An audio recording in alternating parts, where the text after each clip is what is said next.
Meu nome é Elenir Santos, tenho 70 anos, sou professora de piano aposentada e o tipo de mulher que aprendeu a se sentir confortável com o silêncio. Minhas manhãs geralmente começam da mesma forma: o cheiro de café coado, a primeira luz entrando pela janela da sala e as notas suaves de uma peça de Schubert sob meus dedos. É um ritmo pacífico que conquistei após uma vida inteira cuidando de todo mundo. Na quinta-feira passada, esse ritmo se quebrou com um único telefonema do meu filho, Daniel. "Mãe, você vai me fazer um grande favor", ele começou, com aquele tipo de frase que nunca termina bem. Ele e a esposa, Camila, tinham planejado um cruzeiro de 4 dias. Pelo visto, o padrasto da Camila, seu Tomás Cavalcante, precisava de um lugar temporário para ficar porque o asilo onde ele mora estava passando por uma dedetização completa. "São só alguns dias, mãe", disse Daniel, já dando como certa a minha concordância. "Ele é muito educado, você mal vai notar que ele está lá." Eu notei. No momento em que Tomás chegou, parado de forma ereta e formal na minha porta, com uma mala e uma bengala, soube que a paz tinha abandonado a minha casa. Sua postura era impecável, seu tom preciso, suas maneiras antigas a ponto de serem irritantes. "Obrigado pela hospitalidade, dona Elenir", ele disse, como se eu fosse uma recepcionista de hotel fazendo seu check-in. A primeira noite foi dolorosamente rígida. Ele leu um livro em silêncio absoluto, enquanto eu tentava assistir a minha novela, com o tic-tac do relógio entre nós parecendo mais alto que a TV. Eu o peguei reorganizando meu porta-temperos em ordem alfabética, nada menos, enquanto cantarolava baixinho. Quando ofereci chá, ele me corrigiu gentilmente. "O chá preto nunca deve ser infundido por mais de 3 minutos. Lembro-me de pensar, estes serão os 4 dias mais longos da minha vida. Mas havia algo mais também. Algo que eu não queria admitir, uma pontada de curiosidade sobre esse homem que se portava como se o mundo ainda esperasse algo dele. Eu ainda não sabia, mas essa curiosidade mudaria tudo. Na segunda manhã, ficou claro que Tomás Cavalcante e eu éramos de 2 espécies completamente diferentes. Ele tratava cada refeição como um seminário e cada conversa como um debate. Quando fiz ovos mexidos, ele assumiu calmamente a frigideira e disse: "O segredo é fogo baixo e paciência." Quando dobrei a roupa na sala, ele comentou sobre a técnica ineficiente de como eu enrolava as toalhas. Mordi a língua com tanta força que quase tirei sangue. Ainda assim, eu não podia negar a competência dele. Ele se movia devagar, mas com propósito, as mãos firmes enquanto organizava minha cozinha como se fosse uma orquestra. Tudo em seu lugar, cada movimento deliberado. Ele me lembrava o tipo de homem que vive em bibliotecas e acredita que a ordem é a virtude mais alta. Eu, por outro lado, sempre encontrei beleza num pouco de caos. Os pincéis deixados de molho em potes, as partituras espalhadas no banco do piano. Jantamos em extremidades opostas da mesa, sendo nosso único terreno comum o silêncio. Até que, certa noite, ele olhou para meu piano e disse: "Você toca lindamente." Aquilo me pegou de surpresa. "Você estava ouvindo?" perguntei. "É difícil não ouvir", ele respondeu. "Você prefere Chopin? Minha falecida esposa o adorava." Sua voz suavizou por apenas um momento, e eu vi algo por trás de seu exterior formal. Luto, talvez, ou solidão vestindo terno e gravata. No dia seguinte, me vi colocando um lugar extra no café da manhã sem que ele pedisse. O silêncio entre nós já não era tão pesado. Ainda havia distância, mas algo tinha mudado. Uma compreensão frágil de que talvez, sob nossas diferenças, fôssemos apenas 2 pessoas tentando preencher o mesmo espaço silencioso. Nenhum de nós sabia então, mas nossa coexistência incômoda era apenas o começo de uma dança muito mais intrincada, que logo passaria de irritação para aliança. Foi na terceira tarde que descobri a verdade. Eu tinha ido ao quarto de hóspedes levar algumas toalhas extras para o Tomás, quando notei um e-mail aberto no tablet da Camila. Era do meu filho, Daniel. O assunto dizia: "Vamos torcer para que isso funcione." Meu coração apertou antes mesmo de eu terminar de ler. "Talvez, se eles se derem bem", Camila tinha escrito, "eles façam companhia um ao outro. A mãe está isolada demais, e o padrasto do meu pai é teimoso demais para aceitar ajuda. Se eles se conectarem, isso resolve os dois problemas. Estava ali, o verdadeiro motivo de Tomás ter sido enviado para mim, não por causa de dedetização ou conveniência, mas porque nossos filhos decidiram que dois idosos difíceis poderiam se neutralizar. Uma solução bonitinha para seus pais que estavam envelhecendo e dando trabalho. Eu ainda estava encarando a tela quando Tomás apareceu atrás de mim. Algo errado? Ele perguntou. Sua voz era calma, mas seus olhos eram afiados. Virei o tablet para ele. Ele leu em silêncio, o maxilar ficando tenso a cada linha. Quando terminou, exalou lentamente. Então, disse ele, nós somos um projeto. Por um momento, nenhum de nós falou. Então eu vi a mesma centelha de indignação que eu sentia queimando no meu peito. Eles acham que somos problemas a serem gerenciados, eu disse baixinho. Pelo visto, ele respondeu, eles subestimaram nossa capacidade de estratégia. E assim, algo mudou entre nós. A polidez estranha desapareceu, substituída por uma faísca de desafio compartilhado. Duas pessoas que passaram a vida ouvindo o que era melhor para elas, de repente, tinham uma missão comum. Poderíamos ignorar, sugeri. Ou, ele rebateu, com um brilho de travessura nos olhos, poderíamos dar a eles uma lição sobre subestimar os mais velhos. Aquele foi o momento em que nossa pequena conspiração começou. Tomás chamou de experimento social. Eu chamei de revanche. De qualquer forma, na manhã seguinte, nosso plano estava em marcha. Começamos aos poucos. Enviei a Daniel uma mensagem curta. Tudo sob controle agora, a situação está evoluindo. Sem explicação, sem emojis, apenas o suficiente para deixá-lo curioso. Em poucos minutos ele respondeu, Mãe, que situação? Não respondi. O silêncio, disse Tomás, faria o resto. Naquela tarde, montamos nossa primeira fotografia. A sala de estar meio coberta de tecidos, latas de tinta ao fundo, Tomás segurando uma fita métrica. A legenda dizia, fazendo algumas mudanças por aqui. Apertei enviar e entreguei o celular a ele. Você está gostando demais disso, eu disse. Ele sorriu.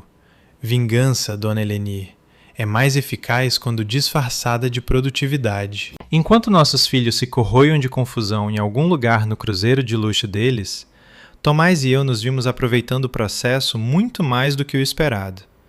Ele me ensinou a fazer bainhas de cortina adequadas.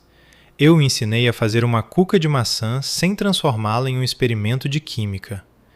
Em algum lugar entre as tesouras de tecido e a canela, nossa vingança deixou de parecer castigo e começou a parecer parceria. Naquela noite, enquanto eu tocava piano, ouvi-o cantarolando a mesma peça de bar pela qual ele me corrigira antes.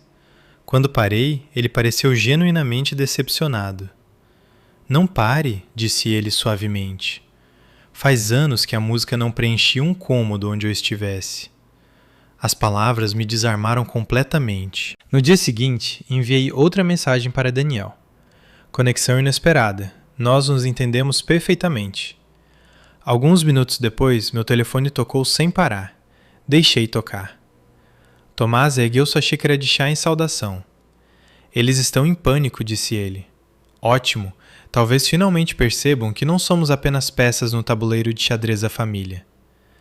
Enquanto o sol se punha naquela noite, sentamos juntos na varanda, observando o céu ganhar tons de dourado. O que começou como um ato compartilhado de desafio tinha se transformado em outra coisa, um conforto não dito, um ritmo que parecia estranhamente natural. Olhei para Tomás, o homem com quem eu temia dividir o espaço apenas alguns dias atrás. Sabe, eu disse, para um experimento social isso está indo surpreendentemente bem. Ele riu, os olhos ainda no horizonte. Cuidado, Elenir, podemos acabar provando que o plano deles funcionou, só não da maneira que pretendiam. No domingo, a casa não parecia mais apenas minha, parecia nossa, reorganizada, renovada e de alguma forma mais leve. Tomás sugeriu que documentássemos o progresso com um pequeno passeio. Se quisermos manter nossa narrativa, disse ele, devemos fornecer provas visuais dessa suposta conexão. Revirei os olhos, mas peguei minhas chaves. Dirigimos em direção à serra, seguindo uma estrada sinuosa emoldurada por árvores com cores de final de outono. Tomás narrava a paisagem como um acadêmico em uma excursão, nomeando montanhas, recitando trechos da história e até citando poesias quando o clima pedia. Eu me vi rindo mais do que ria em meses. No mirante, sentamos em um banco de madeira de frente para o vale. Servi chá quente de uma garrafa térmica, enquanto ele observava as nuvens se movendo como fantasmas brancos sobre as montanhas. Minha esposa e eu víamos muito para cá, disse ele baixinho. Ela trazia o crochê e eu lia. Achávamos que o silêncio significava contentamento. Ele fez uma pausa, a brisa bagunçando seu cabelo. Suponho que significava, até que ela se foi. Eu quis dizer algo reconfortante, mas a verdade é que o luto reconhece a si mesmo. O James também amava essa vista, eu disse. Ele só não gostava das curvas da estrada. Acho que ele tinha medo de qualquer coisa que não pudesse controlar. Tomás assentiu, compreensivo. Esse medo nunca nos deixa de verdade, não é? Apenas aprendemos a navegar através dele. Ficamos sentados por um longo tempo sem falar. O silêncio não era estranho, era pleno, como a pausa entre dois movimentos de uma sinfonia. O ar tinha cheiro de pinheiro e terra úmida. O tipo de silêncio que cura em vez de ferir. Quando finalmente tiramos uma selfie, com nossas cabeças próximas e a serra brilhando atrás de nós, Tomás insistiu que eu a enviasse para Daniel com a legenda: "Um dia inesperadamente lindo." Em segundos, meu telefone vibrou com 3 chamadas perdidas. Tomás riu, genuinamente divertido. "Nós demos a eles um belo enredo", disse ele. Voltando para casa, o mundo parecia mais suave. Percebi que não estava mais fingindo. O que quer que fosse aquilo, amizade, companheirismo, algo sem nome, era real. E pela primeira vez em anos, não temi o som de outra voz ao meu lado. Em algum lugar entre as risadas, a calma e a luz do entardecer, 2 pessoas solitárias deixaram de ser um arranjo e começaram a se tornar uma conexão que nenhum de nós esperava. Na manhã de segunda-feira, Tomás e eu já tínhamos nos acostumado com nossa nova e estranha rotina. Fizemos o café da manhã juntos, terminamos de costurar a última cortina e compartilhamos longas conversas que sempre derivavam da filosofia para memórias de infância. Mas ambos sabíamos que o jogo não poderia durar para sempre. Daniel e Camila chegariam em casa naquela noite, e nosso experimento estava prestes a enfrentar seu teste final. "Eles vão esperar um desastre", disse Tomás enquanto apertava o último parafuso no varão da cortina. "Então vamos dar a eles paz. Isso deve confundi-los ainda mais." Eu sorri. Psicologia reversa. Gostei. Ao anoitecer, preparamos o cenário perfeito. Jantar pronto, velas acesas, a sala recém-decorada brilhando em uma luz quente. Quando a campainha tocou, Tomás sussurrou: "Cortinas erguidas." Daniel entrou primeiro, os olhos percorrendo a casa como se esperasse ver fumaça ou caos. "Mãe, você está bem?" ele soltou. Atrás dele, Camila parecia igualmente perturbada. "Suas mensagens nos preocuparam", disse ela. "Fobias, conexões inesperadas. E quem redecorou a casa?" "Fomos nós", respondi simplesmente. "Eu e o Tomás." "Vocês redecoraram juntos?" Daniel repetiu, a voz num misto de descrença e suspeita. "Desde quando você redefine a casa com estranhos?" Tomás sorriu calmamente. "Achamos que seria uma boa prática para a coabitação." O sangue fugiu do rosto da Camila. "Coabitação?" ela gaguejou. "Como assim?" perguntei com um tom firme. "Como 2 adultos competentes fazendo escolhas sem supervisão." Por um longo momento ninguém falou. Então Tomás inclinou-se para a frente, sua voz calma preenchendo o espaço. "Estamos bem cientes do plano de vocês. O cruzeiro, o momento oportuno, o pequeno arranjo para ver se 2 idosos difíceis poderiam resolver suas preocupações com o cuidado dos pais. Engenhoso, na verdade, embora um tanto manipulador." A boca de Daniel abriu e fechou.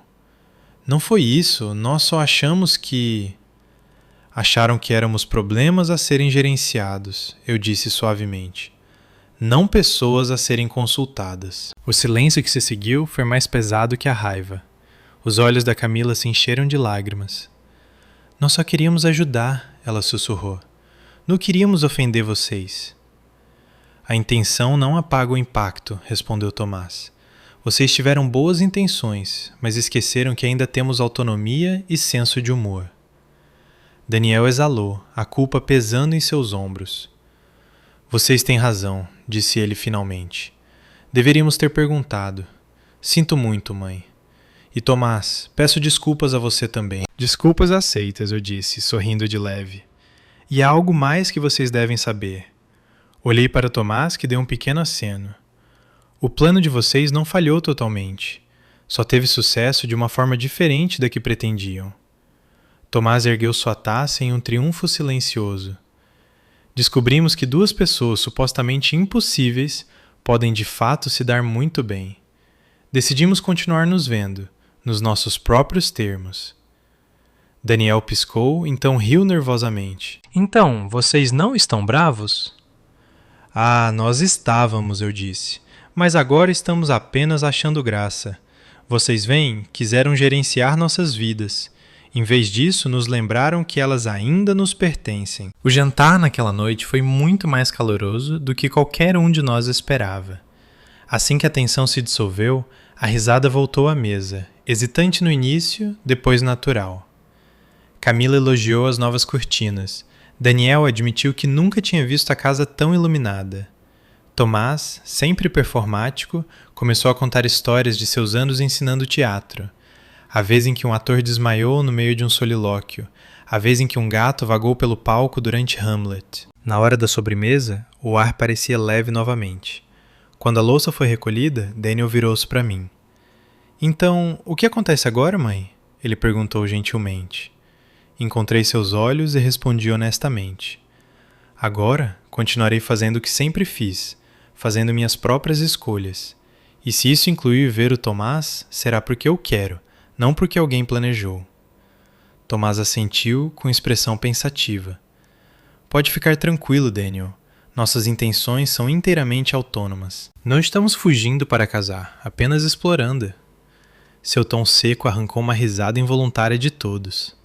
O resto da noite fluiu facilmente. Compartilhamos a cuca de maçã, trocamos fotos de viagens e até discutimos planos para o Natal juntos no próximo mês, desta vez por escolha mútua. Quando Daniel e Camila finalmente se levantaram para ir embora, Camila me abraçou apertado. Você realmente nos ensinou algo, disse ela baixinho.